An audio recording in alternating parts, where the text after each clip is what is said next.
제가 한번 신문 기사를 보니까 그린비 출판사라고 하는 곳에서 세계를 뒤흔든 역사, 세계를 뒤흔든 선언이라고 하는 그러한 시리즈를 출판했다는 기사가 있었습니다.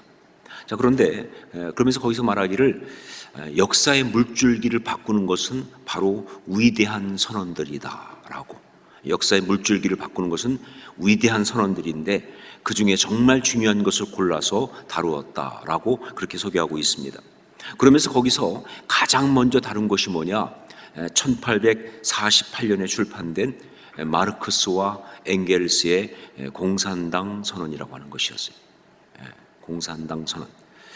그러면서 거기서 말하기를 이 선언이 역사상 가장 유명한 선언인데 또 그만큼 논란이 많은 그런 선언이기도 하다, 이렇게 얘기하고 있어요. 저는 그 기사를 보면서 생각했습니다. 공산당 선언, 이것이 역사상 가장 유명한 선언이라고 하는 것, 나는 절대 동의할 수 없다. 이게 제일 유명한 선언이다, 난 여기에 동의할 수 없지만, 그러나 정말 논란이 많은 선언이라는 것, 이것은 정말 동의한다.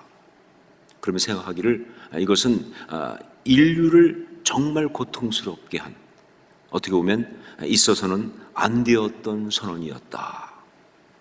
역사의 물줄기를 바꾼 선언이라는 건 맞지만, 그러나 그 물줄기를 바꿨다는 것이 좋은 것이 아니라 바로 인간을 고통스럽게 하는 그런 잘못된 방향으로 바뀌게 한 그런 선언이다, 그렇게 생각을 했습니다.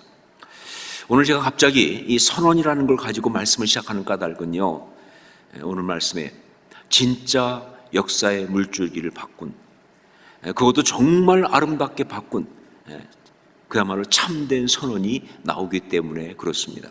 그것이 바로 로마서 3장 21절 말씀이에요. 여러분, 이 로마서 3장 21절 말씀은요, 정말 위대한 선언입니다. 그야말로 역사적인 선언이에요. 그리고 이것은 신앙인의 삶에서 그의 삶을 완전히 바꾸시는 그런 정말 중요한 선언이기도 한 것입니다. 우리 그 선언 로마서 3장 21절 말씀을 함께 읽도록 하겠습니다. 함께 읽습니다. 이제는 율법 외에 하나님의 한 의가 나타났으니 율법과 선지자들에게 증거를 받은 것이라. 제가 이 말씀을 선언이라고, 그것도 위대한 선언이라고 그렇게 말하는 것은요, 무엇보다 이 말씀 속에 있는 두 개의 표현 때문에 그렇습니다. 우선 첫째는 이제는 이라고 하는 표현이에요. 이것을 헬라어로 보면, 헬라어로는 눈이 대라는 말입니다. 눈이 대.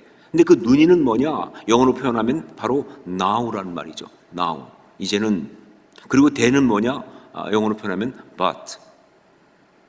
그러니까 눈이 대, 이것은요, 정확히 번역하면 but now. 그러나 이제는, 이렇게 번역할 수 있는 거예요. 자, 그런데 여러분, 이 눈이 대, 그러나 이제는, 이 표현은요, 보통 두 가지 의미로 사용됩니다. 하나가 뭐냐? 논리적인 것을 뒤집어 버리는 표현이에요. 논리적인 것을 뒤집어 버리는 그런 표현입니다. 지금까지 어떤 논리로 쭉 오고 있는 이야기가 있는데 그것을 논리적으로 결정적으로 뒤집고 새로운 결론으로 가게 할 때 쓰는 것이 바로 이 논의대라고 하는 이겁니다. 그리고 또 한 가지 뭐냐? 시간적인 반전의 의미로 쓰입니다. 시간적인 반전의 의미. 그동안 쭉 어떤 일이 되고 있어요. 전혀 바뀔 것 같지 않은 것처럼. 그런데 때가 이르러 상상도 못하던 어떤 그런 것이 나타나는 그런 일로 인해 가지고, 그래서 그게 확 뒤집어지는 반전이 일어나는 것, 그야말로 반전의 역사가 일어나는 것, 이것을 갖다가 논의대, 이렇게 말합니다. 자, 그렇다고 한다면 로마서 3장 21절, 여기에서는 이 두 가지 가운데 어떤 의미로 쓰였는가? 여기서 이 말씀 가운데서는요, 바로 둘 다였어요. 둘 다로 쓰였습니다. 예, 논리적인 것도 맞고요, 그리고 시간적인 것도 맞습니다. 그래요, 그동안 죄의 논리가 진행되어 왔었습니다. 사망의 논리가 진행되어 왔었습니다. 그래서 수많은 사람들이 그 논리의 결과로 그냥 그대로 갈 수밖에 없는, 받아들일 수밖에 없는 죄의 논리, 사망의 논리, 그런 상황이었습니다. 누구도 여기에서 예외가 될 수 없었다, 그 말이에요. 그러나 이제는 눈이 돼 그 사망의 논리를 뒤집는, 그 죄의 논리를 뒤집는 그러한 역사가 일어난 거예요. 그 죄의 논리를 뒤집는 그런 결론을 가져오는 논리적 반전이 일어났다 그 말입니다. 이게 복음 아닙니까? 이것이 하나님의 역사 아니에요, 그렇죠? 예, 저는 분명히 믿지만 복음은, 하나님 역사는 죄의 논리를 뒤집는 것이다. 사망의 논리를 뒤집는 것이다. 저 그렇게 믿습니다. 이게 바로 하나님의 역사죠. 자, 그리고 또한 이것은요, 시간적인 그런 의미를 갖습니다.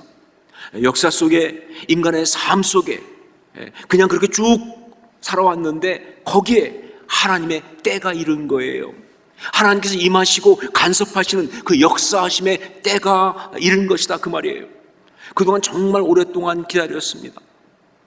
그게 너무 오래 그러다 보니까 이게 정말 영원히 이럴 수밖에 없겠다, 그냥 이대로 끝나는 것인가 보다 싶은 그런 마음이었어요.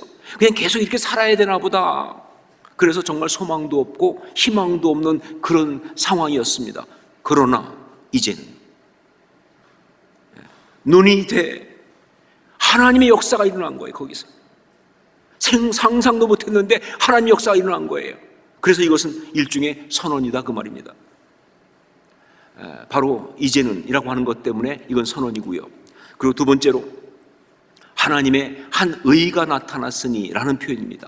하나님의 한 의가 나타났으니, 이것은 바로 이 눈이 되라는 표현을 가지고 죄와 사망의 논리를 뒤집으면서 나타난, 그리고 하나님의 그때의 하나님의 역사하심으로 나타난 바로 그게 뭐냐를 이야기하고 있어요.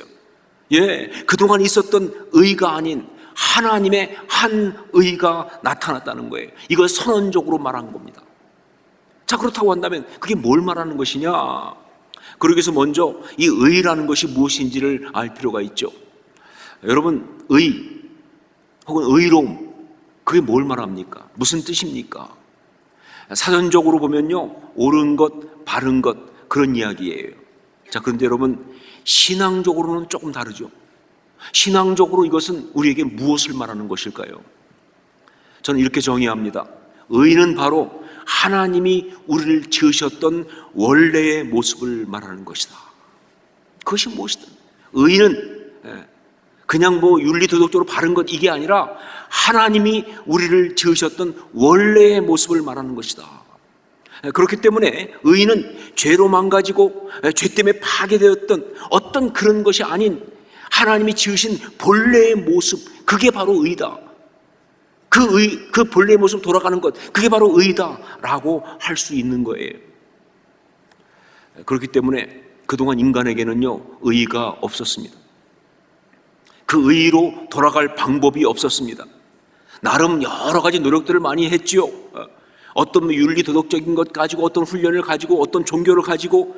하지만 어떤 인간도, 어떤 문화도, 어떤 민족도 죄를 이기고 하나님이 처음 우리를 지으셨던 그 모습으로 회복될 수는 없었다는 거예요. 이게 성경이 말하는 대로 말이죠, 에덴 동산에서 인간이 타락한 다음에 생명나무로 가는 길이 막힌 그 이야기 아닙니까? 못 돌아가는 거예요. 그래서 그동안 이 의로움이라는 단어는요, 인간에게는 어떤 의미였느냐? 절망이라는 의미였어요. 이 의로움이라는 단어는요, 우리에게는 불가능이라는 의미였습니다. 소망이 없음이라는 그런 뜻이었다고요. 특히 율법이라든가 혹은 윤리도덕적인 어떤 노력으로 의로움을 얻어보려고 했던 모든 사람들은요, 이것은 심각한 좌절밖에 아무것도 남기는 것이 없다. 예, 애쓰면 뭐합니까? 심각한 좌절밖에 없어요. 안 된다 하는 것이죠. 자, 그런데 이렇게 소망이 없고 이렇게 방법이 없었는데 그 죄와 사망의 논리를 뒤집고 하나님의 시간에 전격적으로 하나님이 그동안 있었던 그런 의로움의 모든 시도와는 다른 하나님의 한 의를 가지고 오신 거예요. 이것이 바로 눈이 돼. 그러나 이제는 이러면서 등장하신 우리 하나님의 역사예요. 그야말로 이것은 위대한 선언인 것이죠. 자, 이렇게 등장한 하나님의 의, 그 선언, 그 역사, 그것이 무엇인지를 아주 가장 정확하게 이야기한 것이 그 다음부터 이어지는 22절로 26절 말씀이에요. 이 로마 3장 22절로 26절 말씀은요, 학자들이 이렇게 말합니다. 역사상 가장 중요한 문장, 이렇게 말합니다. 이것은 역사상 가장 중요한 문장 5개예요. 역사상 가장 중요한 5문장이라고 말되어지는 그런 겁니다. 우리 그것을 함께 읽도록 하겠습니다. 역사상 가장 중요한 문장이니까 우리도 굉장히 좀 힘주어 읽을 필요가 있습니다. 선언하는 의미로 함께 22절 26절 말씀을 같이 읽겠습니다. 곧 예수 그리스도를 믿음으로 말미암아 모든 믿는 자에게 미치는 하나님의 의인이 차별이 없느니라.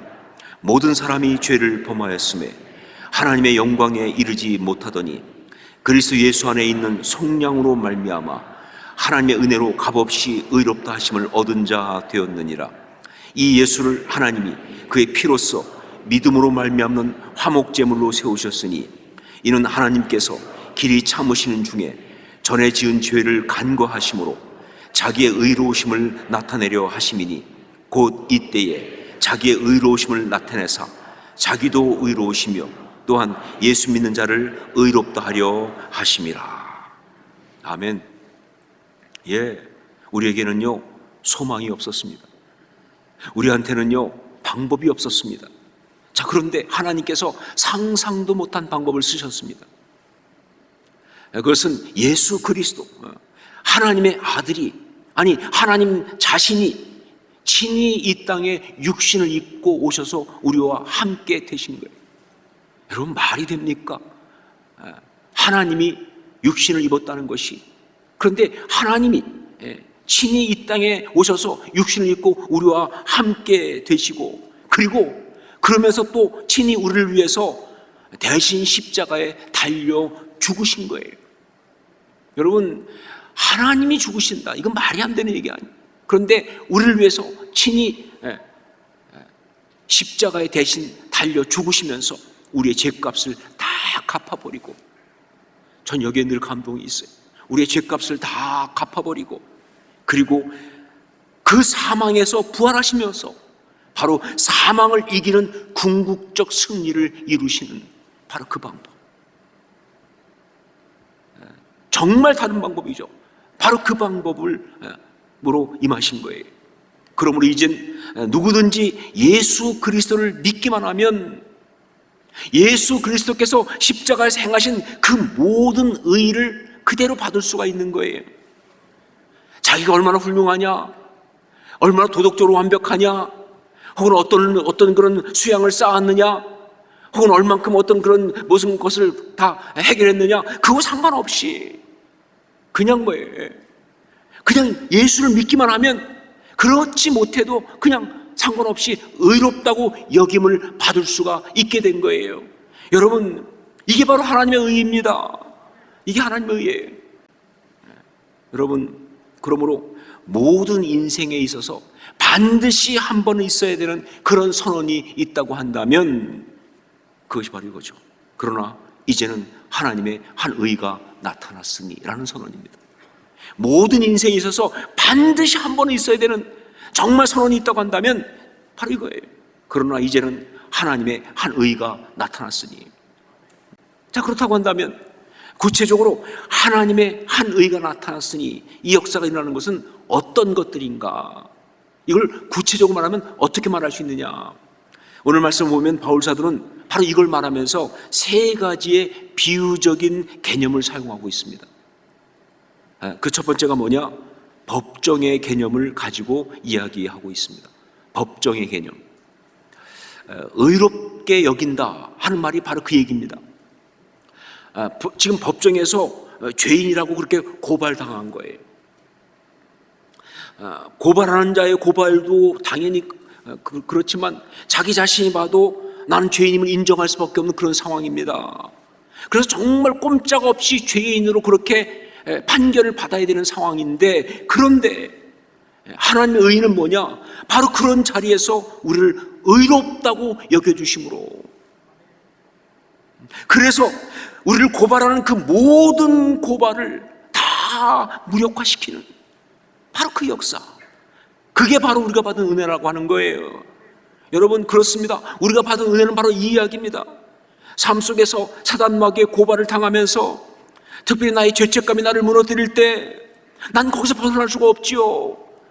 특별히 우리는 내가 살아가면서 지난날 내가 행했던 모든 실패, 혹은 어떤 그 실수 이야기는요, 벗어날 수가 없는 거예요.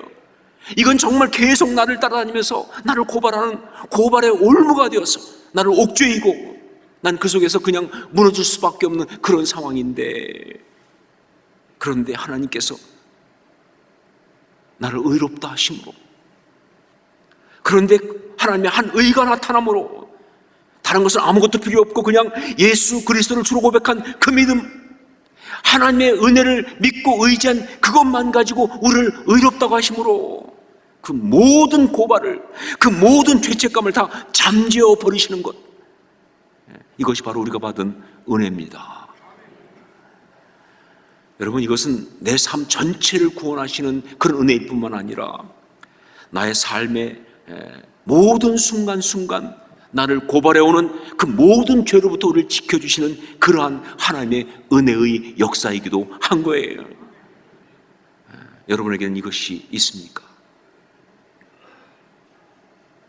두 번째는 종의 개념을 가지고 이야기하고 있어요. 종의 개념을 사용하고 있습니다. 우리 24절 말씀을 함께 읽겠습니다. 24절 같이 읽습니다. 그리스도 예수 안에 있는 속량으로 말미암아 하나님의 은혜로 값없이 의롭다 하심을 얻은 자 되었느니라. 예, 우리는 죄의 노예였고요, 우리는 바로 사망의 노예였다는 거예요. 자, 그런데 이런 우리에게 하나님의 한 의가 나타났습니다. 그것은 바로 예수 그리스도께서 십자가에 죽으시면서 우리의 죄값을 다 갚아주시고 우리를 속량하신 바로 그 은혜입니다. 저는요, 성경의 모든 단어가 정말 들을 때 감격스럽고 눈물 흘리게 하지만 전 이 속량이라는 단어를 들을 때 정말 또 눈물이 나요. 예, 예수 그리스도께서 십자가에서 우리를 대신해 죽으시면서 우리 죄값을 다 갚아주시고 우리를 속량하신 은혜예요. 우리가 그 예수님을 정말 우리 주님으로 믿음으로 영접하기만 하면 그렇게 우리한테 자유가 주어지는 거예요. 자유가 주어지는 거예요. 이것이 바로 하나님의 의의 이야기입니다. 여러분, 수많은 믿음의 사람들이 바로 이 은혜를 맛보았어요. 수많은 신앙의 사람들이 지금도 이 은혜를 누리고 있습니다. 정말 매임에서 놓여서 자유케 된 바로 그 은혜. 욕망의 노예도 아니에요, 욕심의 노예도 아니에요, 현실의 노예도 아니에요. 그냥 우리는 뭐예요? 두려움의 노예도 아닙니다. 그냥 우리는 뭐예요? 하나님의 자녀입니다. 하나님의 아들이에요, 하나님의 딸이에요. 하나님, 우리 하나님이세요. 그래서 상황은 똑같은데, 달라진 것이 없는데 우리는 더 이상 걱정하지 않습니다. 두려워하지 않습니다. 거기 매여있지 않습니다. 설명할 수 없는 하늘의 자유가 우리에게 임하는 줄 믿습니다. 이것이 바로 이제는 하나님의 한 의가 나타났으니 그 역사예요. 예, 여러분 경험하신 분 많이 있겠지만, 예, 저도 참 많이 경험합니다. 정말 기가 막혀요. 아무것도 달라진 것이 없는 것 같은데 완전히 달라졌어요. 더 이상 두려워하지 않습니다. 더 이상 매여있지 않아요. 예, 정말 자유예요. 그게 바로 천국을 소유하는 것이죠. 예. 세 번째는 제사의 개념을 가지고 이야기하고 있습니다. 제사의 개념을 가지고 우리 25절 말씀을 함께 읽겠습니다. 25절 같이 읽습니다. 이 예수를 하나님이 그의 피로써 믿음으로 말미암는 화목제물로 세우셨으니 이는 하나님께서 길이 참으시는 중에 전에 지은 죄를 간과하심으로 자기의 의로우심을 나타내려 하심이니. 자, 여기에 사용된 바로 이 화목제물이라는 말, 이게 바로 제사의 개념이에요. 어떤 거냐? 하나님과 우리 사이가 막혀있고 단절됐던 것을 다시 회복하는 바로 그 영적인 역사를 말하는 겁니다. 예, 제사는 그겁니다. 하나님과 우리 사이가 막혀있는 것을 다시 회복하는 영적인 역사. 여러분, 바로 그런 역사가 우리 가운데 은혜로 일어났다는 것이죠. 우리는 죄인이기 때문에 하나님의 영광에 이르지 못하고, 우리는 하나님을 만날 수도 없고, 우리는 하나님과 교제할 수도 없는 그런 상황인데, 그런데 하나님께서 우리 가운데 은혜를 베푸사 어느 순간에 하나님의 한 의가 나타나는 역사가 일어나면서, 그러면서 예수 그리스도를 통해서 하나님께서 그 모든 것을 다 연결하시는, 회복하시는, 화목제물 삼으시는 그런 일을 행하시면서, 그러면서 어떤 일이 일어나느냐? 여러분, 우리가 예수 그리스도를 주로 고백했을 때 그때 우리 가운데 일어나는 가장 첫 번째 놀라운 변화가 뭡니까? 우리가 예수 그리스도를 주로 고백함으로 얻게 되는 최고의 첫 번째 축복이 뭡니까? 그것이 바로 뭐예요? 하나님을 아바, 아버지라고 부른다는 거예요. 그냥 하나님 아니에요. 미지의 신은 더더욱 아닙니다. 어떤 우주에 있는 어떤 신도 아니에요. 우리 아버지신 거예요. 하나님 내 아버지세요. 그것도 그냥 아버지가 아니라 아빠 아버지잖아요. 그렇죠? 아바 아버지. 그 친밀감. 그러니까 기도가 가능한 거죠. 그러니까 예배가 가능한 거죠. 그러니까 말씀이 귀에 들어오는 거예요. 바로 그런 역사가 일어났다는 그 말입니다. 화목제물을 통해서 회복되니까. 그래요. 한때는, 그리고 솔직히 지금도 때때로 하나님은 우리에게 너무나 먼 그런 분일 수 있습니다. 우리의 생각과 이성을 가지고는요, 하나님은 안 계시는 것 같아요. 예, 그런 생각이 들어올 때가 있다 그 말입니다. 자, 그런데 여러분, 분명히 우리의 생각과 이성으로 볼 때 하나님은 안 계시단 말이 정말 설득력 있게 그렇게 들을 수밖에 없는 것이 우리 인간들이 갖고 있는 어떤 현실이지만, 그러나 그 순간에도 또 우리의 생각을 가지고 볼 때 너무나 분명한 거 뭐냐? 예, 그러나 하나님이 안 계시면요, 우리가 너무 비참하다는 겁니다. 우리 생각이 하나님이 안 계신 것 같다, 생각은 그렇게 말할 수 있어요. 하지만 그 생각 가지고 다시 보세요. 하나님 안 계시면 우리가 너무 비참하다. 그러면 우리가 동물하고 뭐가 다르겠습니까? 그러면 우리 삶의 참된 가치와 행복과 아름다움이 어디 있냐 그 말이에요. 그냥 이렇게 살다가 죽어버리는 그런 인생, 그거라고 한다면요, 이 허물을 어떻게 감당하시겠어요? 여러분, 내가 살면서 사는 것이 하나님 없이 그냥 이렇게 살아가는 게 다라고 한다면요, 이 허무함을 어떻게 감당하시겠냐 그 말이에요. 이것처럼 답답할 수가 없죠. 정말 여러분, 우리한테는요, 하나님이 필요합니다. 정말 우리는요, 하나님과 교제해야 돼요. 아니, 하나님의 그 사랑을 우리가 먹어야 합니다. 그런데 이게 안 되면 얼마나 답답하냐 그 말이에요. 그런데 이런 우리한테 하나님께서 역사하심으로 이제는 하나님의 한 의가 나타났으니, 하나님께서 정말 예수 그리스도를 화목제물 삼으시면서, 그러면서 그 은혜로 하나님을 아바 아버지라고 부르는, 그러면 그 사랑 가운데 거할 수 있는 바로 그 역사를 펼치신 것, 이게 바로 하나님의 한 의가 나타났으니 그 이야기예요. 그러나 이제는 하나님의 한 의가 나타났으니, 저는 이 자리에 있는 모든 성도들의 삶 가운데 그 삶을 구원하는 바로 이 선언이 반드시 있었기를 바라고, 만약 그렇지 않다고 한다면 반드시 있어야 합니다. 그럴 수 있기를 주의 이름으로 축원합니다. 예, 우리 삶에는 이 선언이 있어야 돼요. 그러나 이제는 하나님의 한 의가 나타났으니, 자, 그리고 우리 삶 속에, 저는 여기 있는 모든 성도의 삶 속에 날마다 무엇보다 가장 필요한 순간에 바로 이 선언이 있을 수 있기를 주의 이름으로 축원합니다. 예, 캄캄하고 힘들고 어렵고 정말 답답해 보이는 어떤 순간에, 설명할 수 없는 어떤 역사로, 그 정말 기가 막힌 순간에, 그러나 이제는 하나님의 한 의가 나타났으니 그 선언이 있어야 하는 거예요. 아니, 반드시 있을 것입니다. 그걸 통해서 우리는 하나님의 자녀로 하나님의 은혜 속에 살아가는 그러한 삶이 되는 것이죠. 하나님이 온전히 나를 다스리시는 그 은혜 가운데 살아가는 그런 것이 되는 것이다. 바로 그런 삶을 살아가는 우리 모두가 될 수 있기를 주의 이름으로 축원합니다.